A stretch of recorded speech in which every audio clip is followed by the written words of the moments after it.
चलो कूस पासे કેટલા રૂપિયા હતા 32 રૂપિયા કૂસ પાસે હતા બરાબર। હવે સીમાએ એને કેટલા રૂપિયા આપ્યા 18 રૂપિયા। તો કુશ પાસે રૂપિયા વધે કે ઘટે? વધે તો કેનો દાખલો થાય? સરવાળાનો દાખલો થાય। તો વત્તા 18 રૂપિયા કોણે આપ્યા? સીમાએ આપ્યા બરાબર, આપ્યા। હવે કુલ કેટલા રૂપિયા થાય ચાલો આપણે ગણીએ।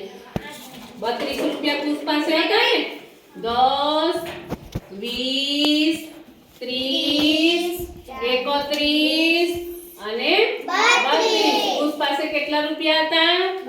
32 રૂપિયા હતા। પછી સીમાએ એને કેટલા રૂપિયા આપ્યા?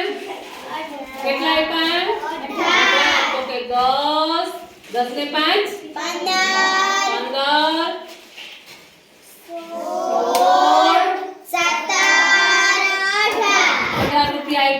ચાલો તો બે મળીને કુલ રૂપિયા કેટલા થાય? કેટલા થાય? તો કે 8 ને 2 10 ની શૂન વધી 1 3 ને 4 4 ને 5 કુલ રૂપિયા કેટલા થાય? 50। કુલ રૂપિયા 50 થાય।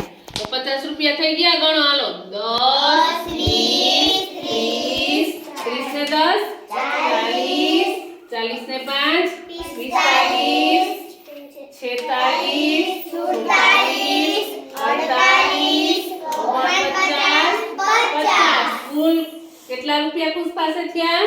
50 રૂપિયા થયા। હવે 50 રૂપિયાને આવી રીતે છૂટા અને ભેગા આવી રીતે 10 ની નોટ 5 ની નોટ ને 5 સિક્કા એવી રીતે 50 રૂપિયા આપણે આપી શકીએ કોઈને। અને બીજી 50 ની નોટ આવે ને, જોઈ તમે 50 ની નોટ? 50 ની નોટ કેટલાએ જોઈ? બધાએ જોઈ એમ। તો આપણે એને 50 રૂપિયાની નોટે આપી શકીએ ને? તો જો 50 રૂપિયાની નોટ આપીએ અથવા તો છૂટા આપીએ, આ બેયની કિંમત કેવી કહેવાય? આને 50 રૂપિયા કહેવાય અને આને 50 રૂપિયા કહેવાય। બેયની કિંમત કેટલી થાય? સરખી થાય। 50 રૂપિયા આને 50 રૂપિયા કહેવાય, આને 50 રૂપિયા કહેવાય। સમજાણું?